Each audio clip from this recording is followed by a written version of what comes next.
next thing I asked you to think about was over the last 5 years, what has been your favourite movie or TV show? And like Disney kind of edgy movie, TV show, not just general, it's not match of the day. Claire, did you put Love Island? I did not put Love Island. No. So, Married at First Sight. yeah, I do watch that. I'm a bit obsessed by that, particularly the Australian version because they're brutal. Yeah. But that's not on the agenda. We're talking like maybe Disney Plus centered, or Disney, Marvel, Star Wars universes in Pixar, anything to do with that. So something that has a loose relation back to Disney. Something that got mentioned on the Disney podcast. Maybe anything that got mentioned. Yeah. So let's start. Let's go the same. Let's start again. Simon, you're first, if that's okay. So it was a bit of a toss-up between two for me. Mandalorian, just because I think that has been one of the most significant Star Wars shows that they've had. I think the appeal that show brought, it attracted so many more people to have an interest in the Star Wars universe. Yeah. So I think that's been a really significant series for them as it goes on that side. But the one that I loved was one that went a bit under the radar. That was Marvel, and it was Moon Knight. And it was so unusual. I loved Moon Knight. I enjoyed it. Very good. Well, a bit scary. I just found the unique nature of that as a series, even if they don't make any more or they don't even bother with the character anymore, I thought just have that one series. It was just a little deviation from some of the other series that have been a bit more tongue-in-cheek or a bit funnier. This was just had a little bit of humor in it, but it was still a decent dark aspect of Marvel that you don't always see in the TV series as well. So it was the lead role in it played the two characters, the two halves of Moon Knight's character really, really well, even to the point of capturing that kind of Jewish London accent aspect. Yes. Absolutely spot on. Brilliant. I had one problem with it. One problem. The British Museum is not in Trafalgar Square. Oh yeah. No, they have to pick. Come on. It would not have worked with a National Portrait Gallery in it. So I'm going to give them that, artistic license to make it exciting. Yeah, I like Moon Knight. We watched it definitely, and it confused me slightly. But I get what you're saying, Simon, in terms of the acting ability and the to almost play that split personality was incredible. It was different, and that was very welcome. Yeah. My biggest regret was that I missed when we were at Disneyland.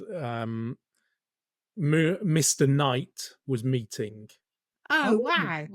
That's very cool. Yeah, Simon decided to go ride Guardians. I went to ride Guardians, and Robin actually caught Mr. Knight at the end of the night. We didn't know that he was meeting. It wasn't like it was a planned thing. He happened to walk past me, and I lost my mind.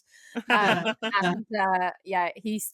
was finished, and he was going in, but he did stop quickly so I could take a photo of him. And he spoke in exactly the same accent that I would have thought it was the actor. And I complimented him on his British accent. Excellent. That's insinuating he wasn't British. I'm sure. I mean, have you met Merida before? I have. Yes. Explain nothing. Merida from Dublin. Robin, what was your TV or movie highlight from the last 5 years? Mine is Soul, the Oh, movie. good call. Nice call. I think if you haven't fallen in love with it, you haven't understood it. I really think that it's something it's about it. It really hits home for me personally. It's about appreciating the small moments and the small things that can bring you joy rather than chasing after a dream. It's like looking for the happiness in small things because it could all be gone tomorrow. And I really enjoyed that side of it, that sort of deep side of it. And it's got a cat in it. I mean, it's got a cat in, which is amazing. And it's got a hell of a load of jazz, which is Yeah. amazing. Yes. Yeah. The Um, jazz is also The music very, in very it is good. brilliant. I think you're right. I think it slightly deviates from the norm for a Disney movie, Disney Studios movie, in terms of, usually it's like hit you around the face impact. Yeah. And Soul was subtle, so much so that you needed to Yes. concentrate a little bit. Yeah. And I remember it came out on Christmas Day, didn't it? On Yes. Yeah, Disney Christmas Plus. 2020, was it? Yeah. Yes. Yeah, right in the middle of COVID. Because I remember watching it on Christmas Day without anybody else around, so it was just us as a family watching it. Oh, wow. And yeah, I think it was a really, whilst it was meant to go to the theatres, and I think that at that time it was a really well timed and considered delivery of that particular movie. And I think it probably is underrated. I think people don't get it because they haven't spent the time thinking about it. I agree with you, Robin. It's outstanding, and I think it's wonderful. I think because people were watching it at home, it was one of those things. Oh, it's on. I'll have it in the background, but it's one you need to watch. So Yeah, probably, You need and to in- rewatch it. Yeah, and when you sort of see it in cinema or theatre, I think you'd get a very different sort of perception of it. Because I remember when we watched it, I'd just come home from work and probably wasn't really in the mood for watching No. yeah.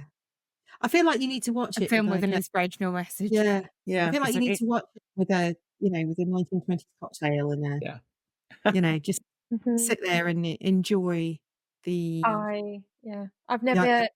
glory of it.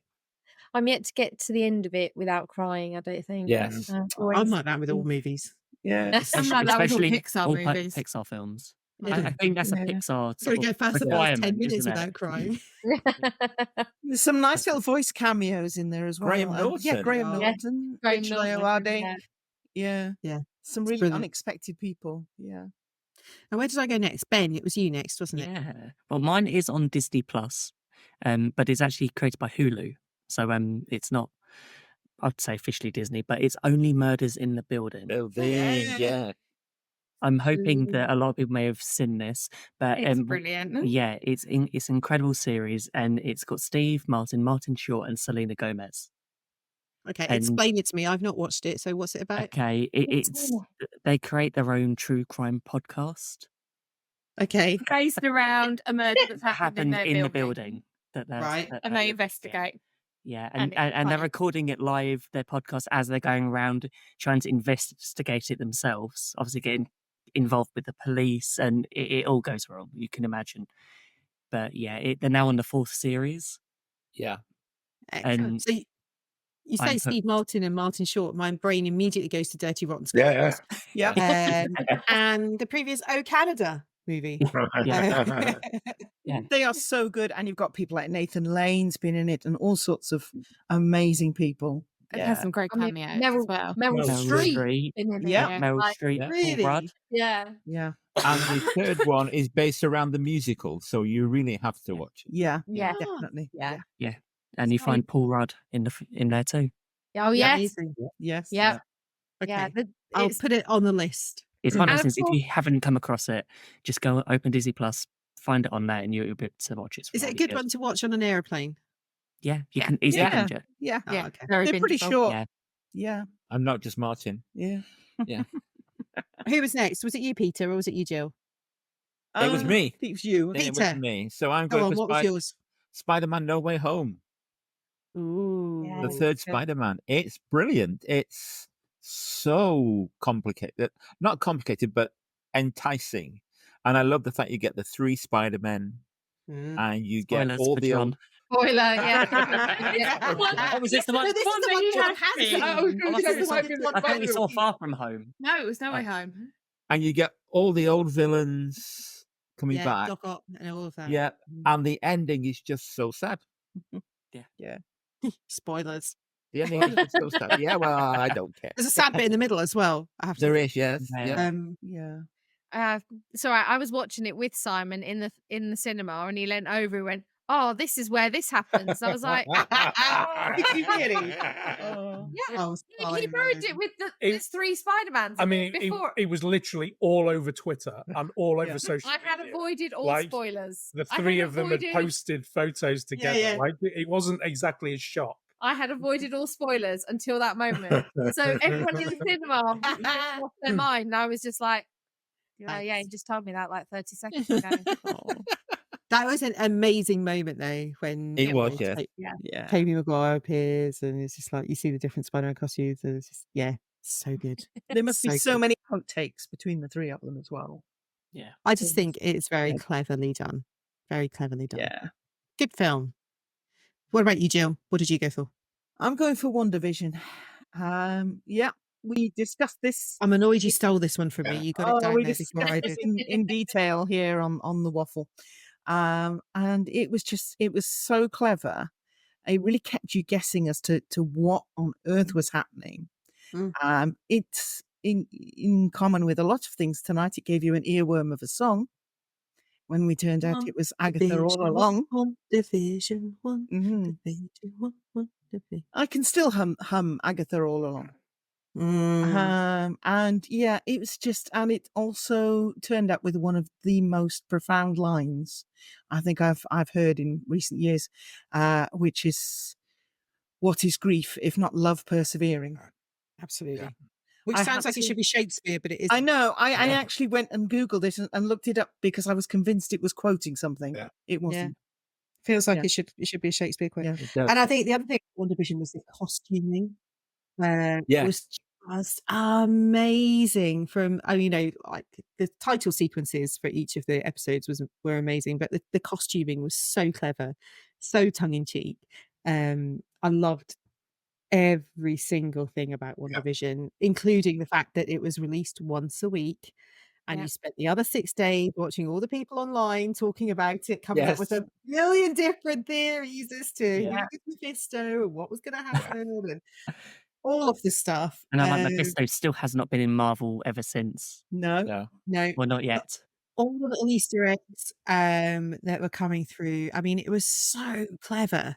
So clever. And wasn't WandaVision when we was our first ever weekly live show?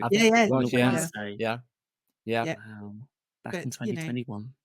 Jimmy Woo, amazing. Yes. Darcy. Yeah. Yes. Darcy.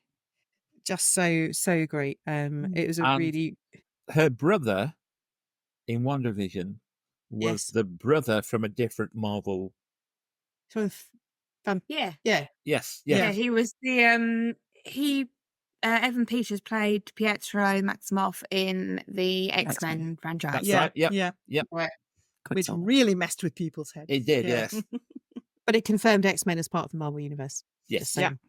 Looking forward to some other films that came afterwards. Okay, Becca, what was yours? So, no, sorry, it was John next. I've done you a disservice, John. Oh, don't, you never do me a disservice, Claire. I was enjoying the WandaVision chat because actually that's the one Marvel thing I would actually say I've actually really enjoyed.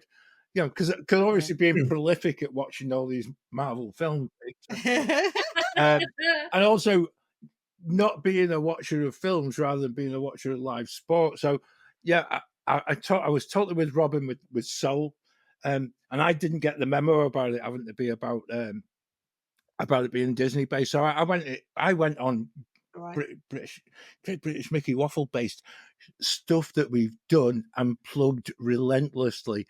And I've got to say, it's all right. There is no program that I have seen probably in my life, apart from Cheers. I'll put Cheers on the same sort of spectrum.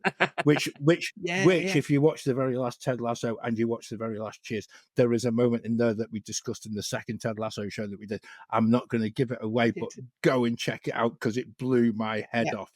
Ted Lasso as a series, I think, has so many, and when we talked about A Great Big Beautiful Tomorrow having a lesson in life, Ted Lasso lives your life, changes your life. It's not about football. It's about life itself and about just changing your whole perception of not just yourself, but about your perception of other people as well. It makes you a better person for watching it. It makes you appreciate just how much detail someone can put into the writing of a script. including all the sweary words as well. I won't reel them off, but I enjoyed that part of it being that way inclined as to enjoy a bit of a swear at times. It is amazing, and it's the one thing. Like I say, I'm not a great film watcher, as you all regularly take the proverbial out of me for, but I actually can't think. I keep renewing the Apple TV subscription purely to watch the whole of Ted Lasso again. And I think I've watched it from start to finish, and we must be in about double figures now, because it is amazing. And if you haven't seen it, if you haven't had an Apple TV subscription, try and see if you can get a free one, and then just binge watch it, because it is just unmissable viewing. It really is. Has everyone seen it? No. Is there anyone who has? I have. Okay. But you haven't watched it. Okay. No. It's not about football. No. That's life. It is life changing. You just need to watch the first episode to realise that it's not about football. Yeah. I hate football. I actually despise football. So I promise you, it's not about football. You'll enjoy it. The cast are amazing. You know, Hannah Oh my word! Yeah, is an utter goddess, and of course gets to sing. Just she's just gets to sing. Let it go. I haven't got enough words for Hannah Waddingham. I think the whole cast are incredible, and the writing is unbelievably good, and the delivery of it over the 3 seasons is it gets better, but it doesn't, if you know what I mean. I don't want to do a disservice to season 1, because that's really special. It just changes, and like you, John, I've watched it in double figures from start to finish, over and over, and it is, I know I've said this before, it is my go-to aeroplane show watching. I will sit and watch it on a flight, because it's so fun, but also there's so many different bits that you can see yourself, and you can see problems that come up in your own lives, but they're portrayed in different ways through different characters, and you can take strength from a different person in a different episode just because of the way it's written. It really is just on so many different levels. And the other bit, if people haven't checked out on our YouTube channel, we have got we did 2 nights of just talking Ted Lasso, and they are 2 of the most special shows, purely from the fact that it just became just complete fandom. And that's been the beauty of what we've done. Over 5 years, we've met so many people, and we've met so many wonderful people who would come on the show and actually would just have a chat, and particularly through all them horrible days where we're all locked in our own homes and things like that, and to actually find that you've got sort of shared likes across the whole world. And that's something that I think the show actually managed to sort of drag everybody together, and that's one of the things that will always stay with me. But just an amazing. I've now got the belief that after we record this, I'm now going to have to go and watch. I've just thought that. I've gone about 6 weeks without watching an episode, and I'm feeling sort of I'm bereft of there not being a season 4, and yet part of me thinks the ending was. It was. You don't want to spoil it. Don't ruin it. We've just bought a new TV, so it's a good excuse to go and watch the whole series again. But do you know what? I've just relived the whole thing from start to finish again through a friend of the show, Zach Brown, who has only just watched it. So he started watching it about a month ago, and he watched. I think he was like binging like 6-7 episodes ago, because he was messaging me going, "Oh my god, I love Nate. He's such a cool character." And I love Walking Days. Like, I still haven't forgiven Nate. Honestly, the messages, and I could see his journey through this storyline, and he was, "This is so cool. This is cool. Oh my god, I can't believe this has just happened." And I'm just like, so reliving it through his experience was actually really funny, because I was just like, "Oh, have you watched this episode yet?" No, that's next one. Okay, right. Let me know what you think. So yeah, Ted Lasso, what a show! Incredible. Yes. Becca. So I'm actually going to say something different to what I have written down. Oh. I'm actually going to choose. So I was going to choose Loki, but I'm actually going to say the Imagineering story. Oh, hey, good. Oh, wow. There you go. Yeah, go on, go Becca, because actually, Love that. Yeah, it was. I mean, it's something I've rewatched 3-4 times, and when I just want to get a little bit of that Disney magic and that behind the scenes feel, I just put an episode of that on, and I don't know why it always struck me that they ended the very spoiler alert if you haven't seen it. They ended the first episode where they did. I won't say where, because I did think they would go into more detail into kind of the beginning, as it were. The only thing I didn't like about the Imagineering story was the narrator. Who narrated it? I can't even remember. I don't know. She was quite annoying. Is it not Angela Bassett? I don't know. I think the writing. Are you sure that wasn't Behind the Attraction? Behind the Attraction. Oh, no, sorry. I'm getting confused. I think you're right. Behind the Attraction Behind the Attraction was Paige Bruce. And it was Angela. It was Angela Bassett. Jill. Yeah. Behind the Attraction was sort of jokey and didn't work. No, sorry. Yes, I agree.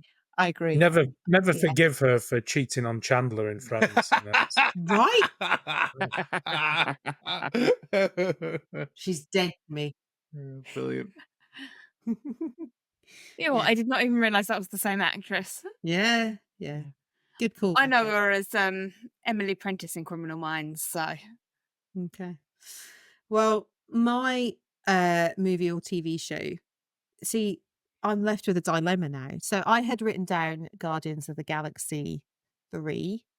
Ooh. Good choice. Which is the most amazing movie. And I have watched it several times. I cannot get through it without bawling my eyes out. Yeah, it's made by Pixar. It must be. Yeah, but, just Rocket's backstory and all of, the fact that, spoiler for those who haven't seen it, at the end you hear what Groot's saying because you're part of all of that stuff. All of that is just the most brilliant. But I also had on my list Hawkeye, which I thought was excellent. Hawkeye was good. Really, really good. And then I didn't have Loki because Becca had Loki, but now I can have Loki. I think you can have Loki. I can have Loki for the same reasons that Robin likes Chitty Chitty Bang Bang. Because to be fair, probably would have been one of the main reasons I chose Loki as well. So Tom Hiddleston as Loki is just the most incredible series of episodes that I have lost words thinking about it. Season 1, season 2, both absolutely brilliant. I've watched them both probably as many times as I've watched Ted Lasso, and I cannot compute how they were written. They're so creatively insanely chaotic, and yet it all ties together, and it's so clever. The whole invention, the TVA and the timeline, and the second series where it's got all of the different things that happen. And when Loki, spoiler alert, ends up as like the god of stories at the end. Yeah, right. Yeah, that and just the whole, which is really interesting because it's together. The great, an eye out on Disney Plus. Every film, right at the end, Loki is moved in the MCU on Disney Plus. So anything new comes out, Loki gets bumped forward. Yeah, right. So, and also, I think it also highlights the use of color in the creation of the MCU, and the red for the not so good, and the green for the good, and the it's all a bit Star Wars, but just that the whole editorial decisions in terms of directing and production. And Loki for me was an absolute game changer. I love WandaVision, but Loki blew my mind in a really good way. So I know I took 3 there, but I don't care. Join us next time as we take a look back at our favourite Disney moment from the last 5 years. You can follow us on our socials at GB Mickey Waffle. And if you enjoyed today's episode, don't forget to subscribe for even more waffle. Thank you for tuning in to the Great British Mickey Waffle, and see you real soon. Now my wheels in motion and my windows open with the wind blowing in my hair.